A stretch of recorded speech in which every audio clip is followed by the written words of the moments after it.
Good evening, everyone. My name is Michael Ulrich, and I'm the director of NYU Washington, D.C. It is my pleasure to welcome you on this beautiful spring night to the Abramson Family Auditorium for our event, Speaking Out on Sexual Violence During the War in Kosovo. A very special welcome to Your Excellency and Madam President for being with us this evening. We are honored by your presence.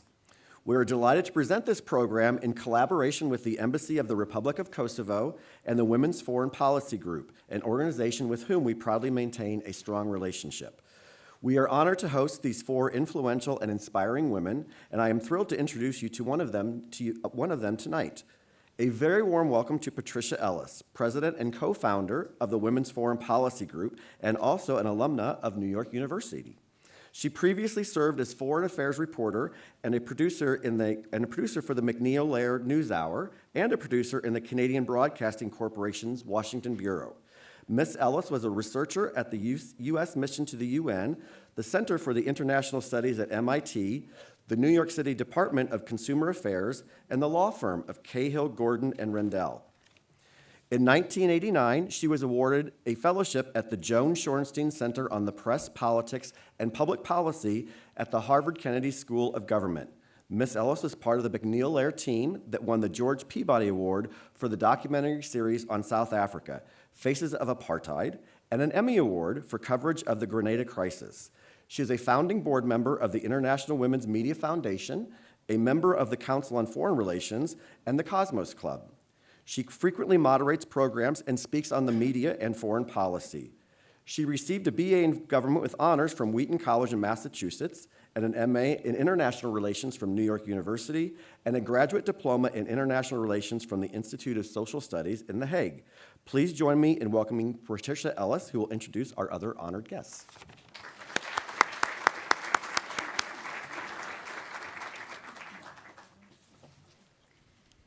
Thank you very much, Michael, and thank you, NYU, for your very warm hospitality.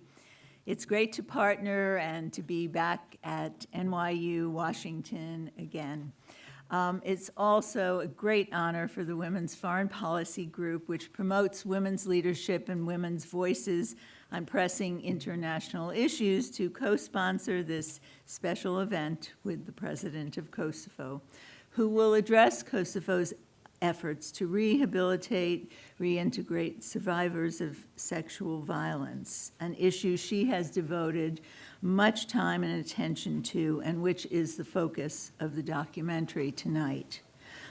Before I introduce the Ambassador of Kosovo, I'd like to recognize the Ambassador of St. Kitts and Nevis, and also the former ambassador to Kosovo, Tracy Jacobson. So I also wanted to let you know, since this is on the record, we invite those who wish to post on Twitter or Facebook to use the hashtag, which is in your program book. And also, we would appreciate if everyone silences their mobile devices. It is now my great pleasure to introduce one of the newer and very outstanding women ambassadors to Washington, who has been a friend of the WFPG and very active participant in our activities. She has a very impressive background, and I'm just going to give you a few highlights. But Laura Chitaku was prior to coming to Washington last year for her appointment as ambassador, she served as Consul General of Kosovo in New York. Prior to that, she served as Minister of European Integration, Acting Foreign Minister, and Deputy Foreign Minister. So please join me in welcoming the ambassador, who will introduce her president.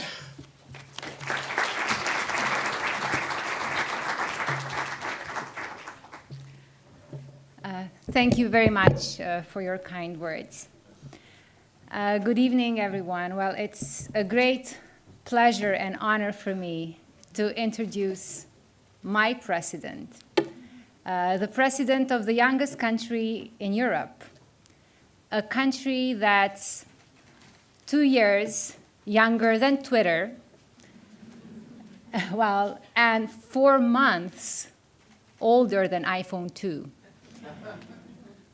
A country that 17 years ago went through a terrible war. A president of a nation that rose from ashes of the war and devastation.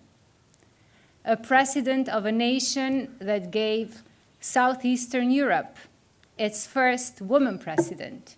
And by the way, the youngest head of state in the world.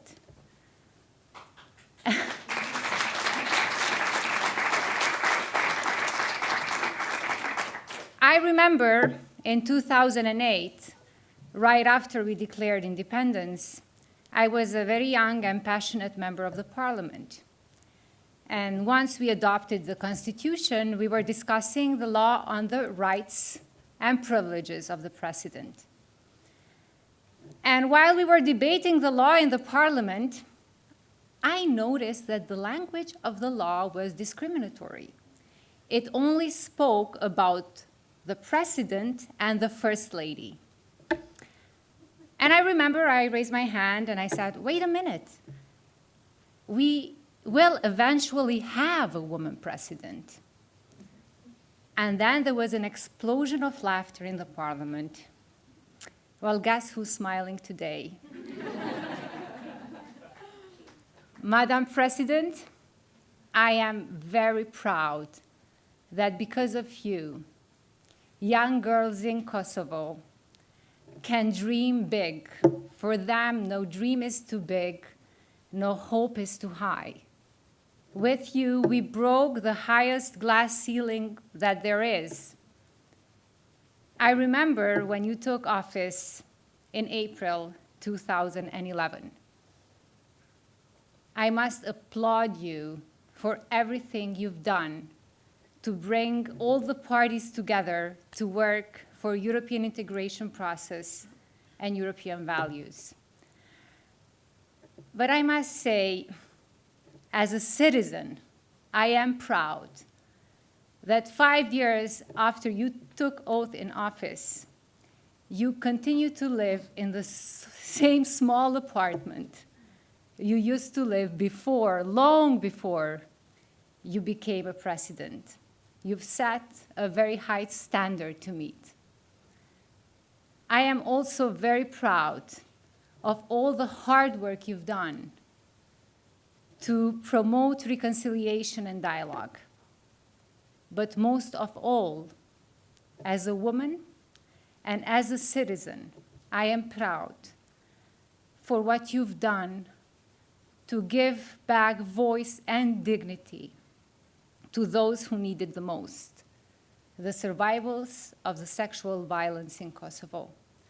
Ladies and gentlemen, please join me in welcoming my president, Kosovo's president, Madame Atifete Yahyaga.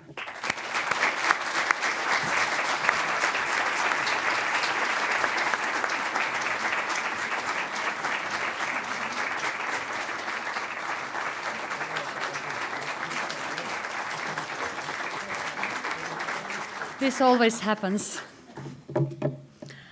Well, Laura, thank you so much. And about the age, that was 5 years ago. And I cannot say that anymore.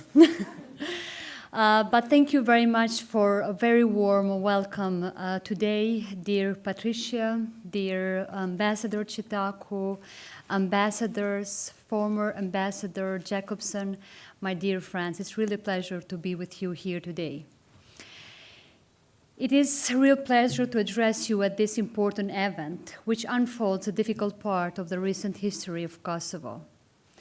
It was only 17 years ago that Kosovo came out of the terrible war, which counted 1 million refugees, thousands lost lives, thousands still missing, terrible material destruction, and thousands victims of unspeakable sexual violence and abuse. While we move on to rebuild our future upon the ashes of destruction and immense human suffering, struggling with the many challenges of building a peaceful, stable, and secured country, we made all attempts as a society to honor and respect the sacrifice of every citizen who had given everything for the freedom and liberty. We honored all the women and men who have extended their helping hand in our most trying times, and the staunch support of all friendly countries who had put a stop to the genocide in Kosovo and offered us the chance for their life in peace and in freedom. We did this by building a state based upon the civic principles, guaranteeing and respecting the rights of all citizens regardless of their ethnic background, religious belief, or gender. For we knew far too well how sacred the protection of human rights is.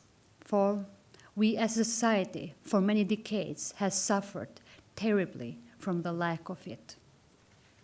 Yet, in all these years of tireless work to rebuild our society, it was difficult for us to address a very harsh consequence that the war had left behind, which had touched the dignity of our daughters, sisters, and mothers by turning their bodies into a battlefield. Sexual violence was used as a tool of war in Kosovo against thousands of women and men with the purpose to incite fear and oppression upon innocent citizens. It was used to incite ethnic cleansing, to emasculate the man, to strip the whole society from its human values, and to plant the seeds of pain and suffering forever in the lives of the victims, their families, and upon all of us. It was in the first days of my mandate as the president of Kosovo that I went to meet a group of the women, survivors of the sexual violence during the war.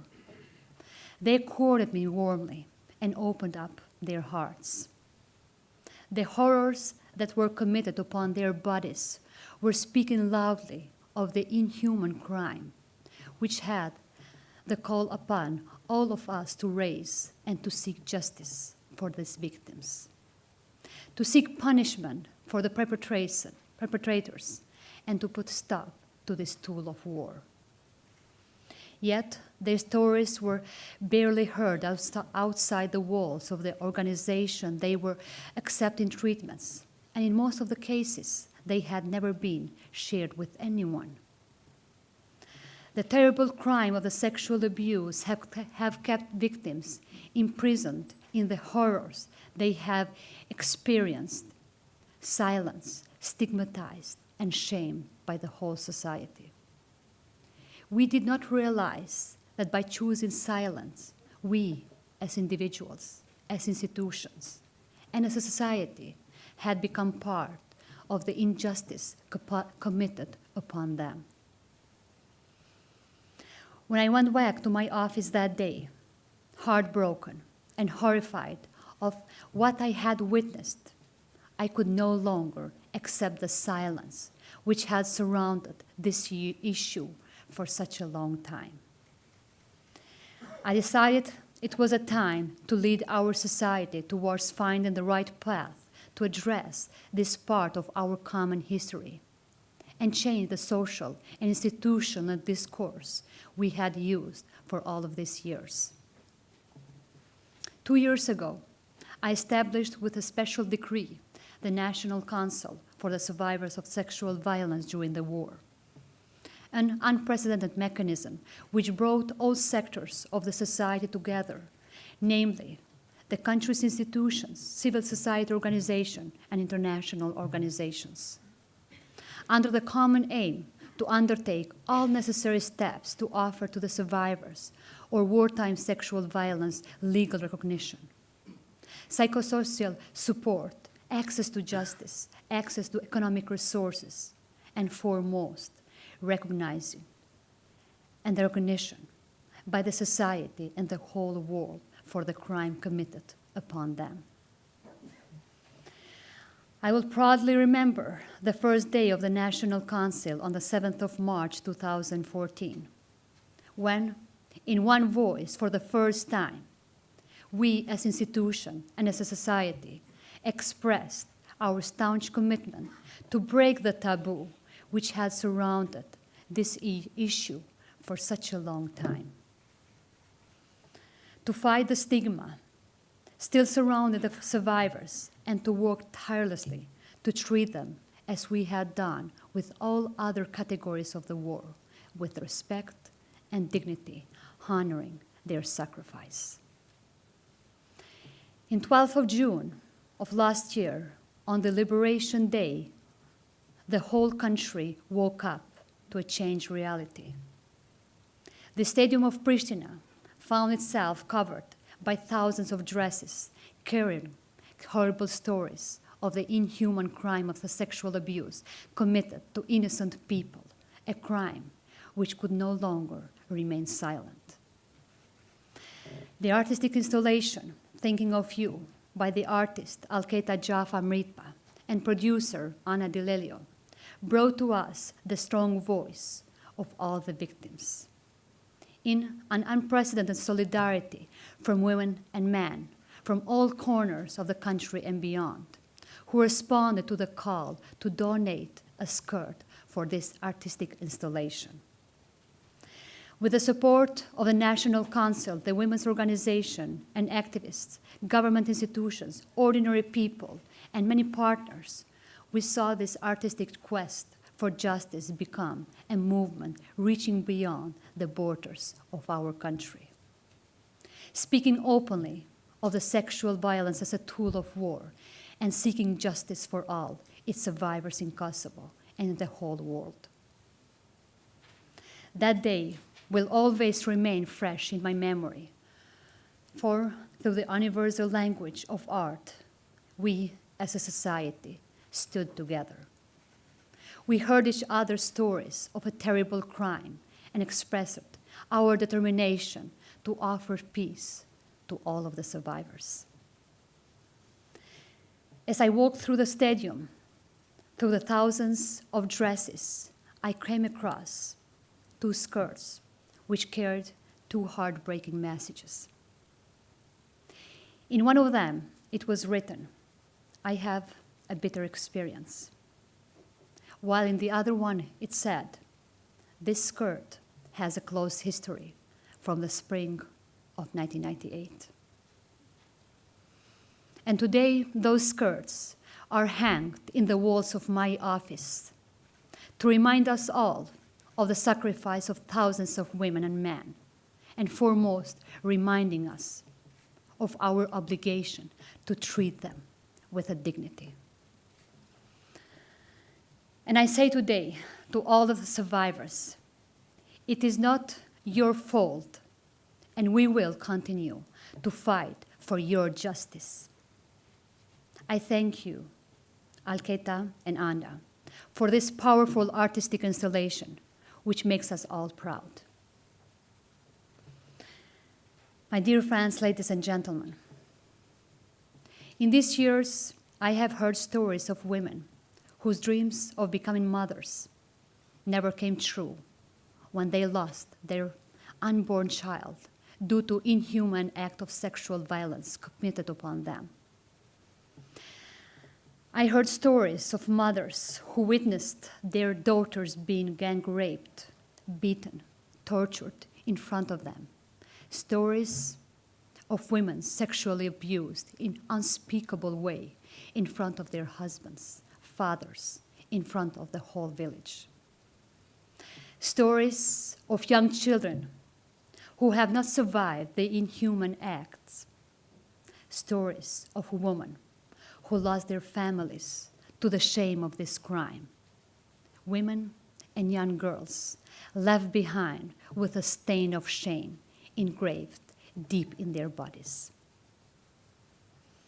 In all of these stories, I also witnessed the courage of young girls and women who, despite everything, have found the strength to rebuild their lives, to take care of their children and their families, who fight every day with the horrors they have lived and never given up. Women who encourage each other to survive and tell to each other that they are the heroes of our society. I have also heard the stories of powerful women who, through their fearless determination, have offered support to the survivors since the end of the war and raised their voice even when no one was willing to hear them. I tell to the survivors that you, indeed, are our heroines, and express our deepest gratitude on behalf of our society to all the women and men who fight tirelessly for their rights. And I hope that by watching the documentary of Making the Powerful art installation, Thinking of You, you will understand the large scale of this despicable war crime which took place in Kosovo, and carry with you the strength and the courage to the survivors. We can put a stop to this tool of war, which is every day destroying lives in different corners of the world, destroying the fabrics of our humanity. But we need to act together and fight the culture of impunity. It did take us a long time as a society to find the right path. Just last week, I received the first applications from 3 women to apply for the legal status of the survivors of sexual violence during the war, 17 years after the war has ended. Indeed, still 17 years after the war, there is not a single person sentenced for the act of the sexual violence committed during the war in Kosovo. Yet today, we are no longer silent. Today, we speak on one voice for the survivors. Today, we all seek the justice. I would like to thank the organizers for this important event, my dear friend ambassador and the Embassy of Kosovo in Washington, D.C., and the American people and the American government who have stood by us since our most trying times. I'm honored and pleased to see that we have your support also in this quest to peace and justice. We can definitely not change the past, but we can make sure to work together and guarantee a better future for the survivors of the sexual violence during the war. Because without their peace, we cannot find our peace. Thank you so much.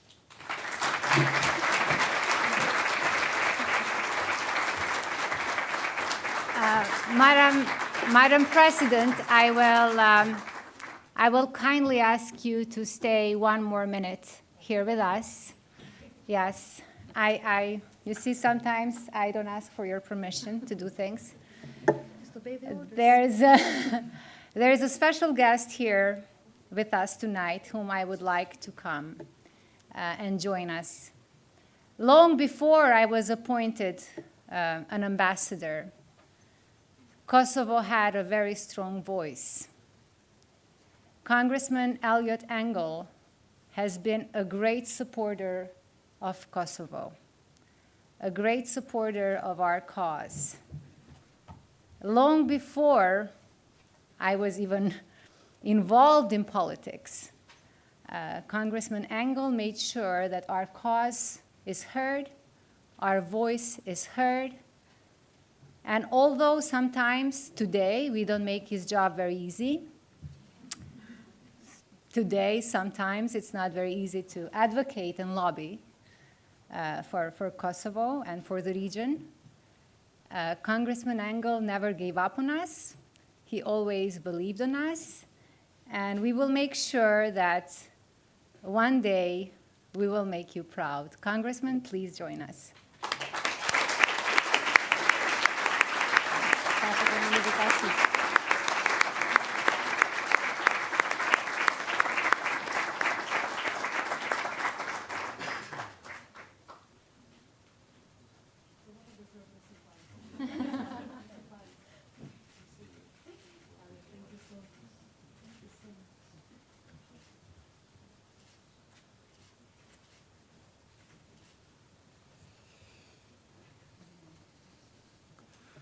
Well, Madam Ambassador, let me first say that the people of Kosovo make me proud right now. Every time it goes off a little bit, I like to think of it as growing pains, but growing pains growing toward a real democracy. And I've been proud to stand with the people of Kosovo for the 28 years I've been in Congress. It's truly been among the highlights of my career. And I was running around Washington saying that one day Kosovo was going to be a free and independent country when people were looking at me like I was crazy. But we always knew it would happen because it would happen because of the people of Kosovo. And I remember one year when I couldn't get a visa from Belgrade, and Milosevic turned me down. I stood at the border. You know this story. I think you both know this story. I stood at the border of Kosovo and Macedonia, and I said, today I'm trying to get into Kosovo, and Milosevic won't let me in, but I have news for him. One day we're all going to be in a free and independent Kosovo, and we're not going to let him in. And he cannot come in for obvious reasons. He's no longer with us. But what the people of Kosovo have done through the years, and I just had an ambassador of one of the countries that does not recognize Kosovo in my office, and no ambassador or foreign minister or anyone leaves my office where the country hasn't recognized Kosovo, and no one leaves my office without a lecture. So we're making progress. Was it 108 countries, 109 countries? So we're great progress. So I have here, first of all, I think that thanks for doing this and to NYU, my hometown of New York City.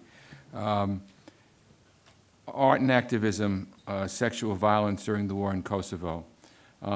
We know, unfortunately, that sexual violence is used all over the world. We know that ISIS is using it in the Middle East and in Africa. And it's really important to turn the spotlight on it, to highlight the horror that it is. And it's really, really important that we do that. So I want to just compliment this showing today. But today, if I can get this open, one of the nice things, let's see, here we go. Okay, one of the nice things that I get to do as a member of Congress, you know, you get to do less and less.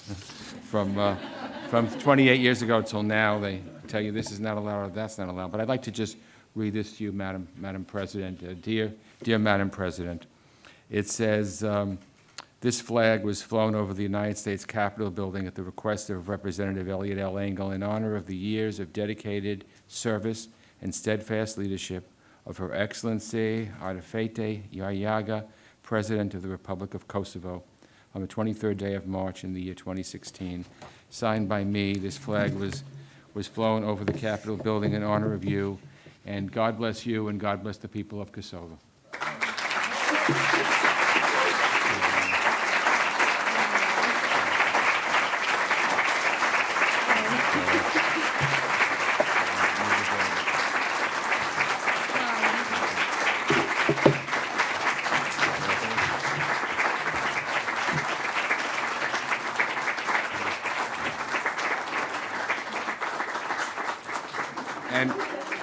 And by the way, for people who don't know, when Kosovo declared its independence on February 17th, 2008, there were more American flags flying in the streets of the capital of Pristina, even more than Albanian flags, and the Kosovo flag wasn't yet put together.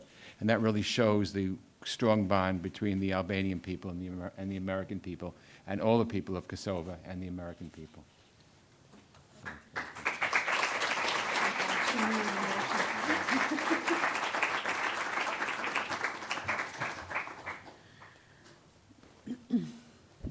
Wow.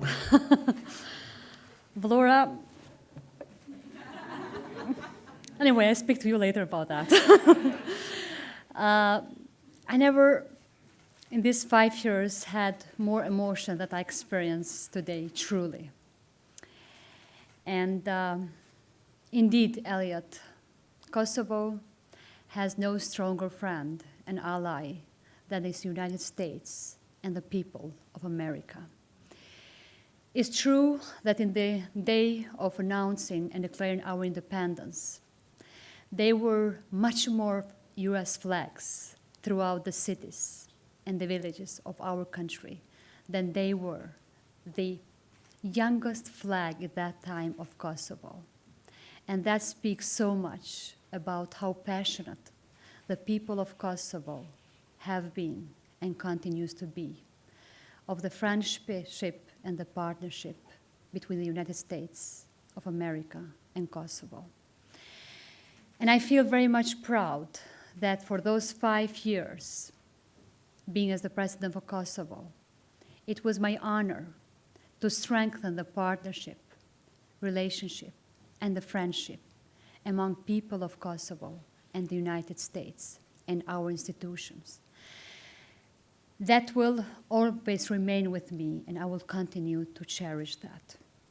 And to you personally, Eliot Engel, we have been blessed to have you as a friend, as a person that has been always had as a permanent talking points, Kosovo, Kosovo, and Kosovo. And today, Kosovo has 110 countries that has recognized our statehood as the independent state. And that is thanks to the strong lobbying that has been done from your side and from the rest of the governmental people of these administrations and many administrations before. I wouldn't be standing here today.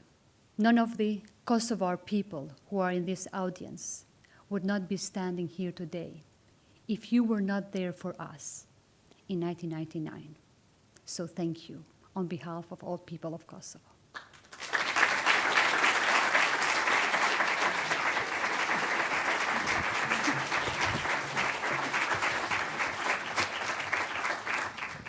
First, I think we have to congratulate the producer for making this film and also the president for her support of this important initiative.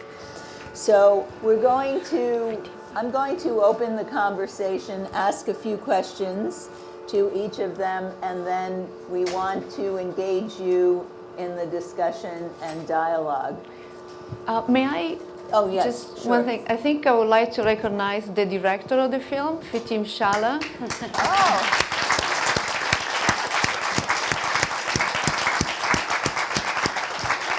It was really it was the camera, it was the editor, and he did the first draft of the film.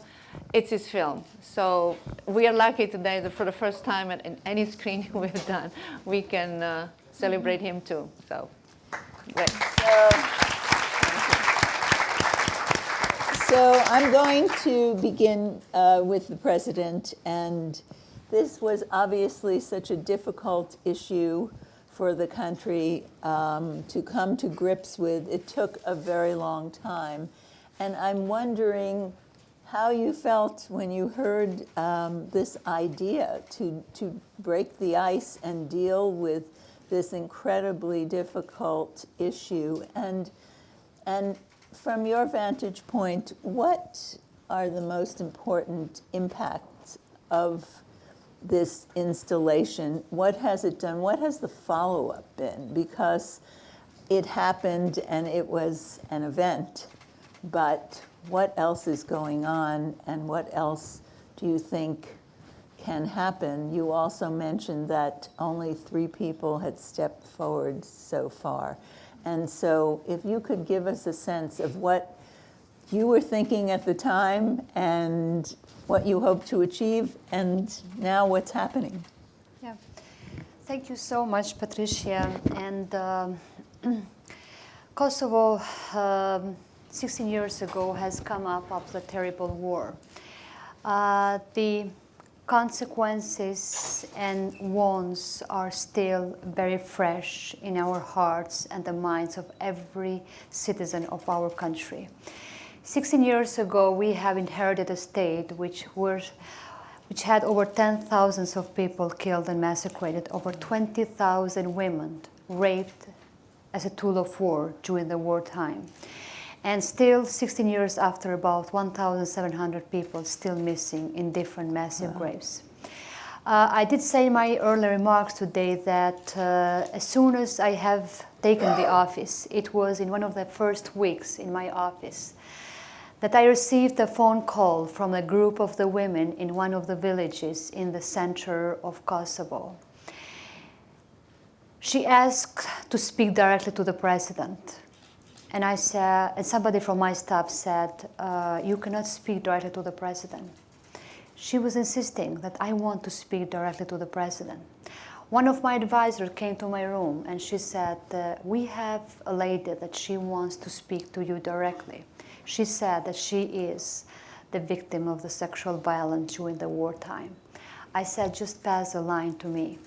I pick up the phone and she said, it's me and 34 other women from my village that you need to hear our stories.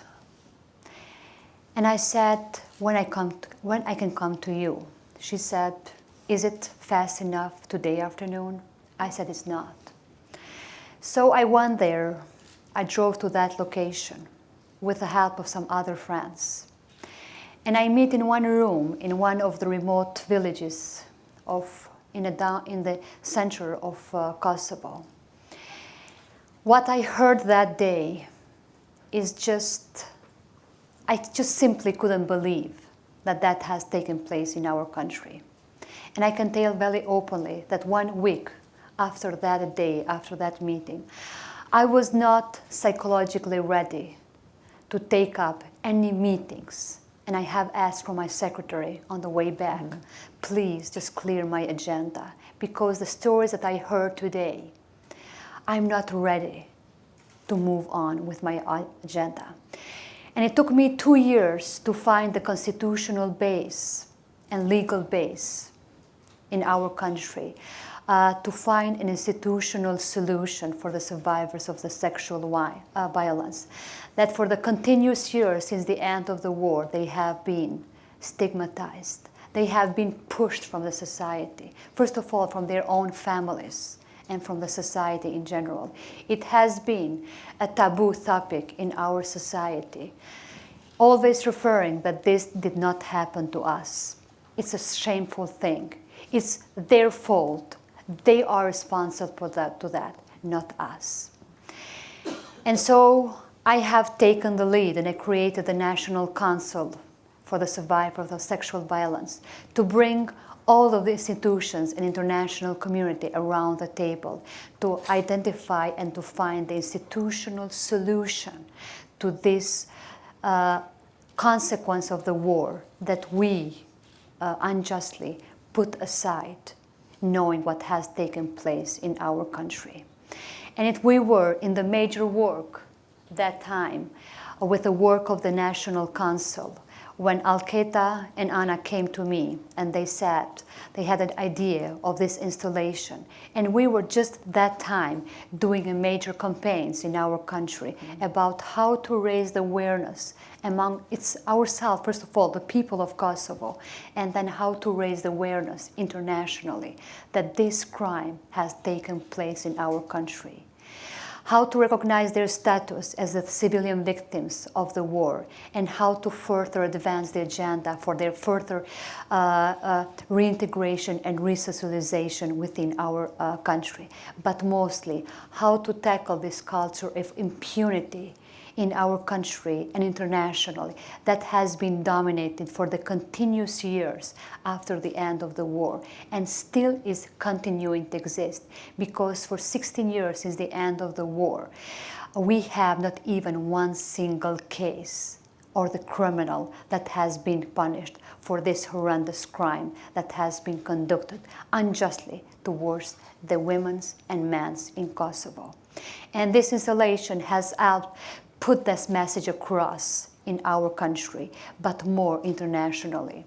And Anna, if not wrong, it had made over 77 headlines around the world that day, which for 15 years in the role did not make that headlines, which is even today's date, it's not making the way that this installation has been done.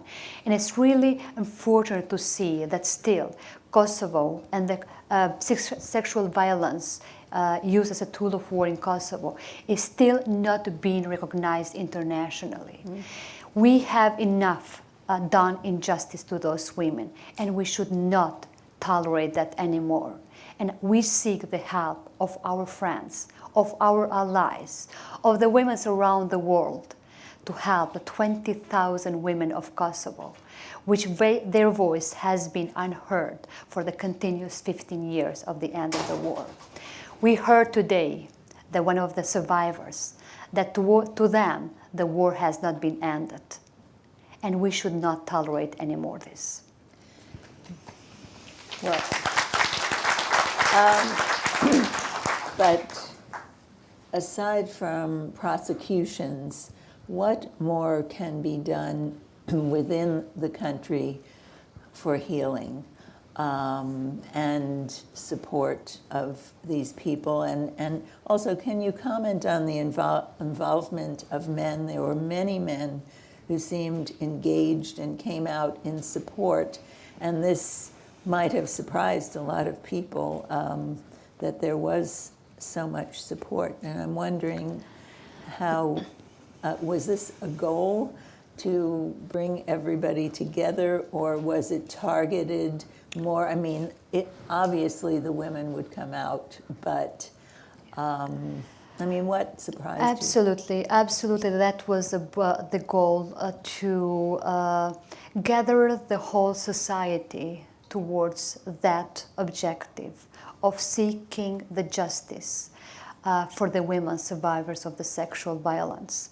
I knew it that we will have the support from the women around the country, even beyond, because this installation and this art activity has gone beyond the borders of Kosovo. But my surprise was to see such a solidarity among the men, which we haven't seen that way till that momentum when we started to engage with this installation. Yes, we have made quite of the huge leaps forward on this regard, but still there is so much work to be done in the country in order for those women to get the right place within our society. They have been enormously, work has been done on their integration and resocialization. There has been a lot of work into the access to the healthcare and towards the psychological treatment for those women. But still we have so much work to do into their economic empowerment, because many of those women are being left on the mercy of no one. Many of those women are single mothers that their husband has been killed during the wartime. They have been raped. They have the children that they don't have even a necessary means to live within a day, not even me thinking about within a week time. So my engagement throughout those years has been in many of the sides, fighting the stigma, conducting the awareness raising within our society, seeking for the justice, which is by economic empowerment of those women, make those women more powerful to speak on their behalf, because when they are more economically independent, they are much more, their voice is more stronger and higher to seek the justice for themselves. Because the stigma still exists, because they still have not been willing, to, a lot of them, most of them, come out and speak, because it's such a very, very difficult issue. But what I am wondering, lastly, and then want to go to Anna, is what message and lessons can you share with many countries that are going through conflict or recovering from conflict? I mean, we have conflict all over the world today. Anna mentioned in the film, certainly in Syria and throughout the Middle East and in Africa. And do you, in your next life, will you try to work on these issues to help other countries as well as your own country? Definitely, no matter where I will be as the former president that time, I will be very much active on the rights of the women and the rights of the and the empowerment of the young people throughout, not only in the country but also globally. And I don't want to see any country around the world going through what we as a country have been going through. Few hours before I had the presentation in the Atlantic Council, and one of the questions has been raised also about this issue. And Kosovo is physically almost in the heart of the Europe.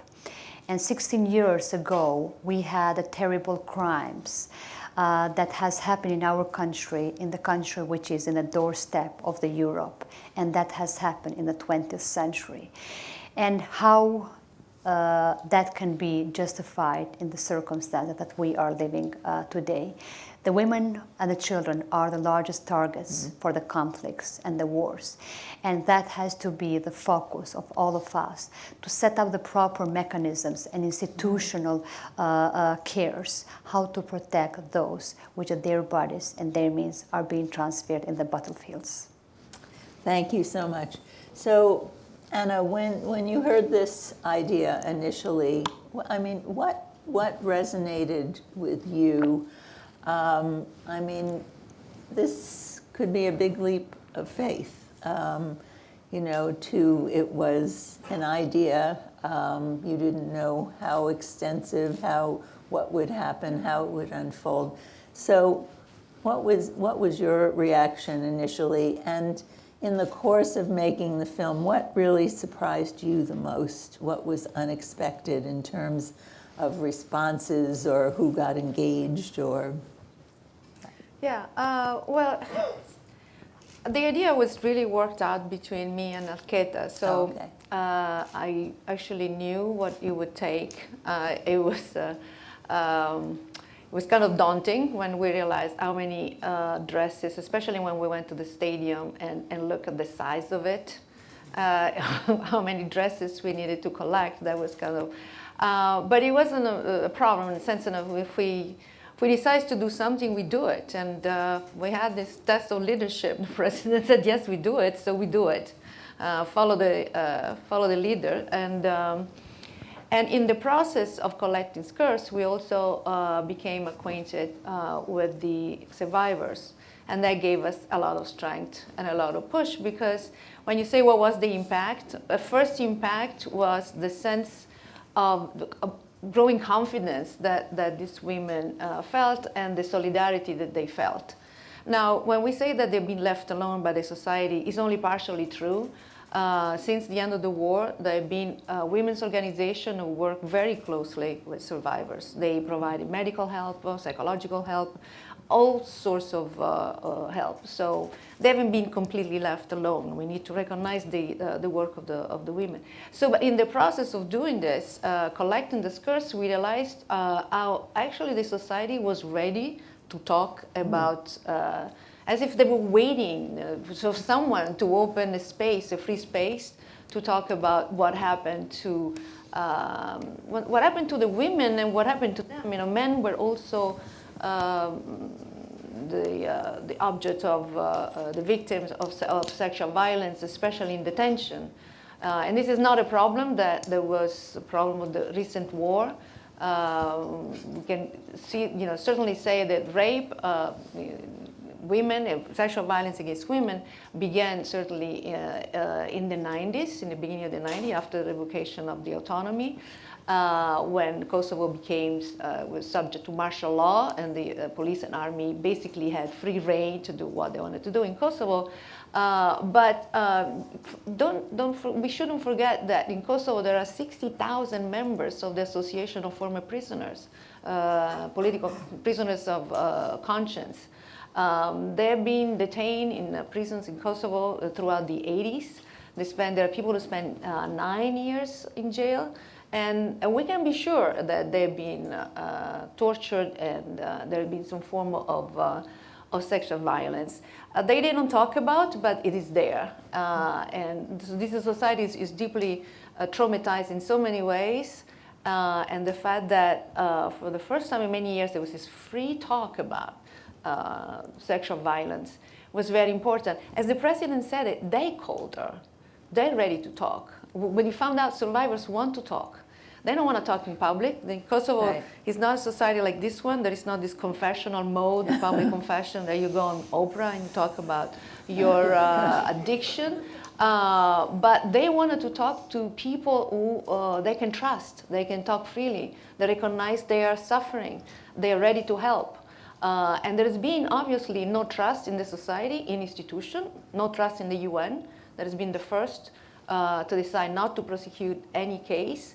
There are at least 37 cases, the documented cases, that were given to UNMIK, the United Nations mission in Kosovo in 1999. They didn't prosecute one single case. The Department of Justice of Kosovo was run by the UN for 10 years almost. Yeah. And no prosecution happened. There no prosecution at The Hague, and et cetera, et cetera. And just lastly, before we Yeah. open it up, what was surprising to you about when you were doing this and seeing the reaction and what was surprising was the size and the depth of the support in many quarters. The fact that many men, we shouldn't exaggerate, but a certain number of men also were very active also in organizing and supporting the collection, besides giving dresses.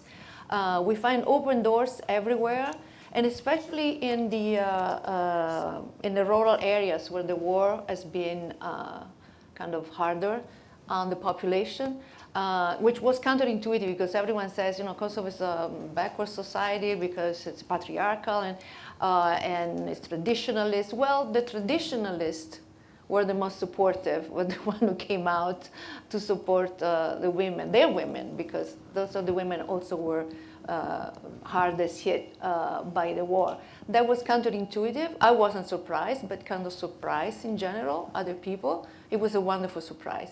And if I may add one thing, we're talking what was the impact of this.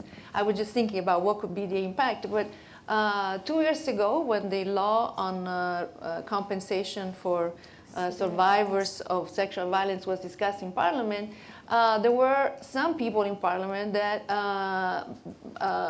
came out with very, funny statements, like how do we know, how do we verify that they've been raped? Maybe they needed to be subjected to a medical examination, or we don't have the money for this. Well, 2 years later, Parliament held a solemn session on the issue of sexual violence, and they had the screening of the film. So that's a change. Well, we have time for a few questions, and I'd like to try to take them together. So who wants to jump in? Okay, we're going to take Susan. Emily, okay, go ahead. Yes, please introduce yourself and keep the questions brief. Yes. Thank you very much for this. This is really quite a moving project.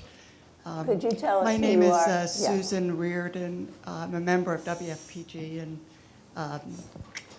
retired employee of Johnson & Johnson. So the healthcare issues are very near and dear to my heart. But this is a fabulous project. I have a very quick question. What's become of the dresses? Okay, and might there be another exhibition elsewhere?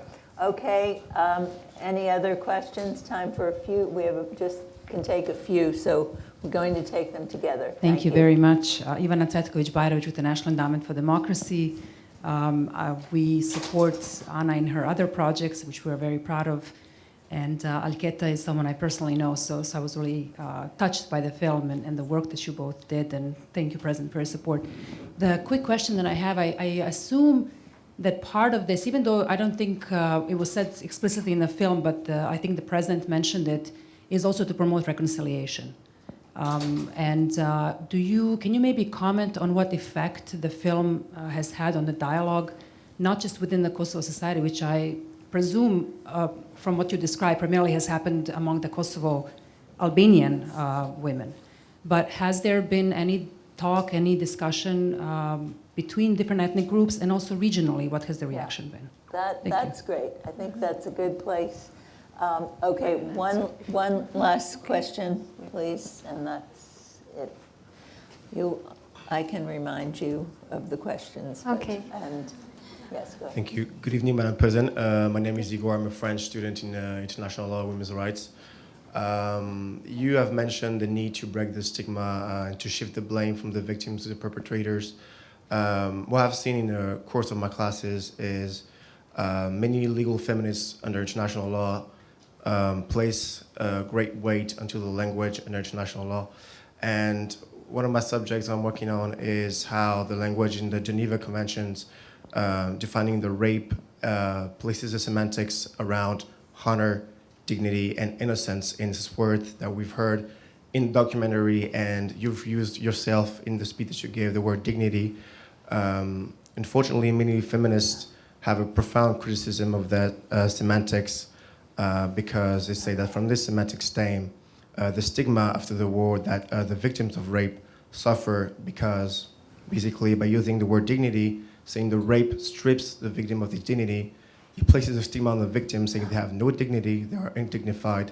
And wouldn't you say that the best way to break the taboo and the stigma on those victims would be maybe to stop and to change the semantics around, to change the connotations around dignity, honor, and innocence?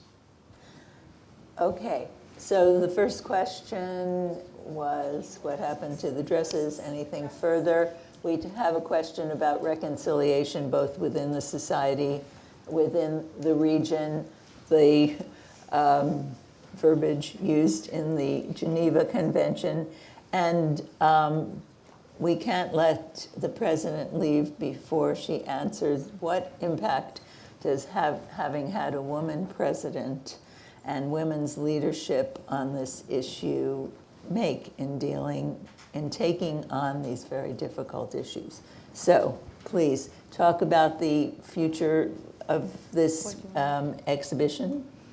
Well, this was an work of art installation, but also a piece of activism, but still the creative idea was the artist. So she kept the dresses in a warehouse. She has plans to make some different work of art, maybe a permanent installation. So that's still something that, in the future we'll see what happens. So, Madam President, you have the rest of the questions. Yeah. Out of 5,000 skirts, little over 5,000 skirts, 2 of them are in my office that I spoke on this evening, and they will continue to be a part of my office everywhere I am, because the status of these women is definitely so much personal to me. Till the time, not only as a president, but also as a woman of Kosovo, till the time that we will find and bring the justice in place and bring the lost perpetrators in the front of the justice. Yes, we did had some ideas about the follow-up project and the skirts. Yet, if I'm not wrong, they are still in the presidency, in one of the offices on the office of the presidency. And why not to see even maybe people here around can support Alketa and Anna to see what to do next and to put as a part of the museum, as a part of the history, as the newest history for our country, because definitely that made an history. And I want to get back to the point that Anna has raised before on the role of the civil societies, on the role of the NGOs that they have played immediately after the end of the war.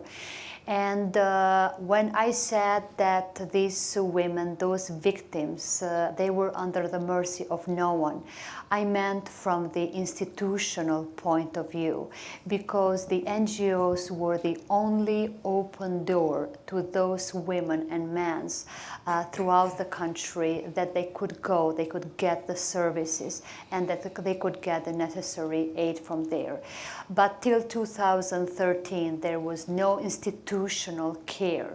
And my engagement has been to put their sacrifice an outcome or the solution throughout the institutions of our country to pass the law in the parliament, which Anna said very well, that has been followed just a few years before by a very nasty debate from the members of the parliament, where itself the members of the parliament has called for those women to go through the medical and gynecological examination 15 years after the end of the war.